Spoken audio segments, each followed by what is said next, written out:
Friends, welcome to my channel success fibre classes. आप सब कैसे हैं? आई होप सो आप सभी अच्छे होंगे। तो यहाँ पर एचटेट के एग्ज़ाम को लेकर एक बड़ी अपडेट है। तो फाइनली आपको पता है कि जो एचबीएससी है उसके जो चेयरमैन है, हरियाणा स्कूल शिक्षा बोर्ड के चेयरमैन है, वो अपॉइंट हुए हैं। तो वो कौन है? डॉक्टर पवन शर्मा। ठीक है।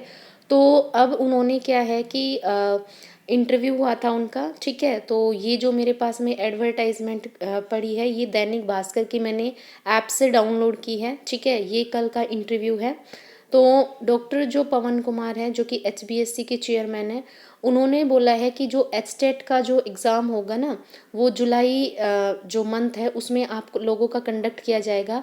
हालांकि उन्होंने अभी कोई डेट है वो नहीं बताई है, बस ये बोला है कि जुलाई माह के अंदर एचटेट की जो परीक्षा है वो होगी।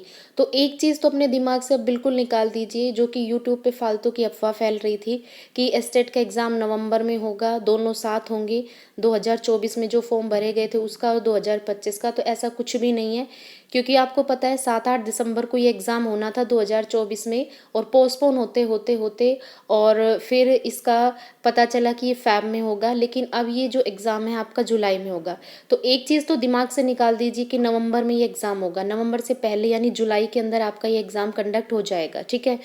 अब जो चेयरमैन है उन्होंने और क्या बोला है, उन्होंने बताया है कि भाई ये जो एस्टेट की एग्ज़ाम है ये अभी तक क्यों कंडक्ट नहीं हुआ था, क्यों ये पोस्टपोन हो गया था। तो इसका रीज़न भी इन्होंने इस इंटरव्यू में लिखा हुआ है। तो उन्होंने बताया कि जो पोस्ट है, 2 पोस्ट वो खाली हुई थी। ठीक है। कौन कौन सी? एक तो जो बोर्ड सचिव की पोस्ट है वो खाली पड़ी थी, और एक चेयरमैन का जो पद है वो खाली पड़ा था। तो जब तक ये 2 नियुक्ति होगी नहीं, तो उससे पहले एस्टेट का एग्ज़ाम है वो कंडक्ट कैसे होगा? तो उसकी वजह से ही ये जो परीक्षा है वो अटकी हुई थी। ठीक है। और भाई आप जाहिर सी बात, ये तो कॉमन सेंस की बात है, जब इतनी बड़ी परीक्षा कंडक्ट होगी तो दोनों पोस्ट है वो फिल होनी चाहिए, उनके जो अधिकारी है उनका होना जरूरी है। तो इसलिए पहले ये अपॉइंटमेंट हुई है और अब ये आपका एस्टेट का एग्ज़ाम है कंडक्ट होगा। ठीक है।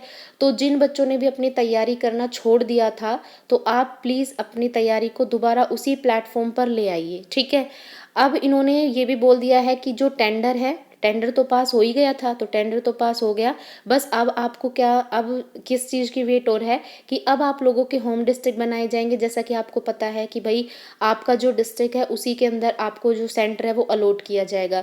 तो बस अब सेंटर बन जाएंगे, और सेंटर बनते के साथ ही फिर आपकी स्टेट की जो एग्ज़ाम डेट है जुलाई के अंदर वो निर्धारित कर दी जाएगी। ठीक है। तो ये जितने भी कैंडिडेट्स हैं जो बिल्कुल ठंड में बैठ गए हैं कि भाई हमें तो एग्ज़ाम नवंबर में होगा, तो एग्ज़ाम है वो दीजिए। ठीक है। उसकी प्रिपरेशन कीजिए, क्योंकि अब आप बिल्कुल भी टाइम नहीं है, क्योंकि आज 18 मई हो गई है। ठीक है। तो जून जून बाकी, और आपको पता है जो एचटेट है वो हलवा नहीं है वो एग्ज़ाम। ठीक है। कि भाई सीटेट की तरह बिना पास के क्लियर हो जाएगा। एचटेट में आपको पढ़ना पड़ेगा, तब जाके एचटेट का एग्ज़ाम क्रैक होता है, क्योंकि एस्टेट का अच्छा खासा लेवल आता है। ठीक है। और जो भी कैंडिडेट एस्टेट टीजीटी साइंस की तैयारी कर रहे हैं, तो वो मेरे चैनल को फॉलो कर सकते हैं। मैंने आपको पूरा जो टीजीटी में साइंस सब्जेक्ट आता है पूरा मैंने 9 से लेकर 12 तक करवा दिया है। ठीक है। और जितनी भी मैं कवर कराती हूँ सारे टेलीग्राम चैनल पर पीडीएफ है वो पड़ी हुई है, तो आप बेझिझक होकर वहाँ से तैयारी कर सकते हैं। और अब मैं आपको यहाँ पे इंग्लिश और हिंदी की प्रैक्टिस और कराऊंगी, जो मेरे पास सैम्पल पेपर पड़े हैं उससे, ताकि आप लोगों को अपनी तैयारी के लिए एक आइडिया है वो मिल जाए। ठीक है। नेक्स्ट वीडियो लेकर आऊँगी, उसमें मैं आपको स्ट्रेटजी बताऊंगी कि अभी भी आपके पास 1 मंथ है, क्या 1 मंथ में भी आप एस्टेट का एग्ज़ाम क्लियर कर सकते हैं। तो वो स्ट्रेटजी आप ज़रूर देखना। ठीक है। और वीडियो अगर हेल्पफुल लगी है, इन्फॉर्मेटिव लगी है, तो चैनल को लाइक शेयर और सब्सक्राइब करना मत भूलिए। Thank you very much.